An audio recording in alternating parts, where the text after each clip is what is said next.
రెండు రోజులుగా ఎడతెరిపి లేకుండా కురుస్తున్న వర్షాలతో తూర్పుగోదావరి జిల్లాలో చెరువులు వాగులు పొంగి ప్రవహిస్తున్నాయి. దీంతో పాటు ఎగువ ప్రాంతాల్లో కురుస్తున్న వర్షాలతో గోదావరికి భారీగా నీరు చేరుతోంది. రాజమండ్రి వద్ద బ్రిడ్జిను ఆనుకుని వరద నీరు ప్రవహిస్తోంది. దీంతో వరద పరిస్థితిని ఎప్పటికప్పుడు అధికారులు పరిశీలిస్తున్నారు. మరోవైపు విలీన మండలాలు ముంపుకు గురికావడంతో ప్రజలంతా తీవ్ర ఇబ్బందులకు గురవుతున్నారు. బాహ్య ప్రపంచంతో విలీన మండలాలకు సంబంధాలు తెగిపోయాయి. ప్రభుత్వ అధికారులు స్పందించి తమకు సహాయం అందించాలని కోరుతున్నారు.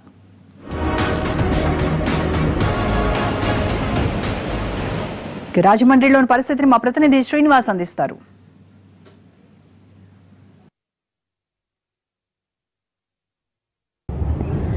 తూర్పుగోదావరి జిల్లా విలీన మండలాల్లో వరద భయం నెలకొన్నది.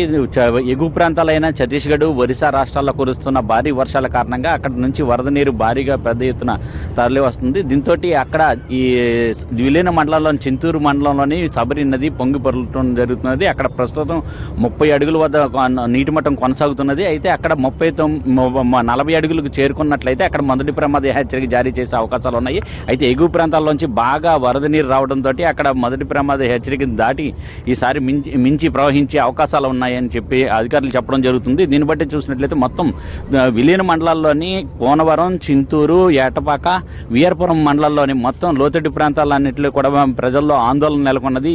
అక్కడ చాలా వరకు కూడా వాగులు ప్రవహించడంతో అక్కడ సోకిలేరు వాగుతో పాటు అత్తాకోడల వాగులు కూడా పొంగి ప్రవహించడం జరుగుతున్నది. దాంతో కొన్ని కలవట్లు నీట మునిగిపోవడంతో మొత్తం విఆర్పురం చింతూరుకి మధ్యన రాకపోకలు చాలా నిలిచిపోవడం జరిగింది. అలాగే కోనవరం గ్రామానికి కూడా, కోనవరం ఎటపక్క గ్రామాలకు కూడా వెళ్లే రహదారులు కూడా నీట మునిగడంతో అక్కడికి కూడా రహదారులు నిలిచిపోవడం జరిగింది. ఇది ఇప్పుడు బాహ్య ప్రపంచానికి దూరంగా ఈ విలీన మండలాల్లోని ప్రజలు ఇక్కడ గడపడం జరుగుతున్నది. అయితే ప్రస్తుతం అక్కడ చూసినట్లయితే అధికారులు మొత్తం ఆ ప్రాంతాలన్నింటిలోని కూడా ఇప్పటికే వైద్య శిబిరాలన్నింటినీ ఏర్పాటు చేయడంతో పాటు అక్కడ లోతట్టు ప్రాంతాల ప్రజల్ని మళ్ళీ మైదాన ప్రాంతాలకు తరలించే విధంగా అక్కడ లాంచీలను కూడా ఏర్పాటు చేయడం జరిగింది.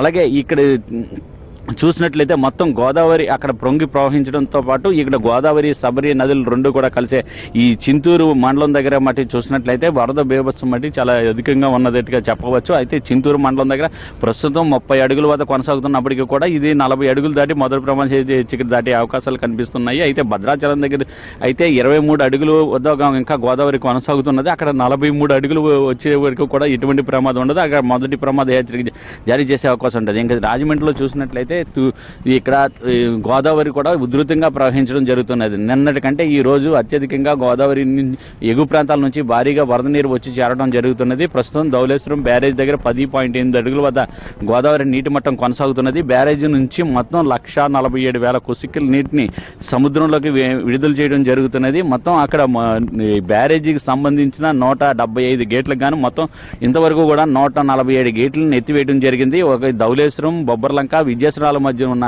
ఈ గేట్లన్నింటినీ కూడా మొత్తం ఎత్తివేయడం జరిగింది. అలాగే మొత్తం కింద గోదావరి దిగువ ప్రాంతంలోని కూడా ఈ గోదావరి ఎగువ ప్రాంతాల నుంచి వస్తున్న వరద నీరు కారణంగా కింద దిగువ ప్రాంతంలో ఉన్న వశిష్ట, గౌతమి, వైనతేయ నదులు కూడా పొంగి పొరలడం జరుగుతున్నది. అక్కడ పీగన్నవరంలో కూడా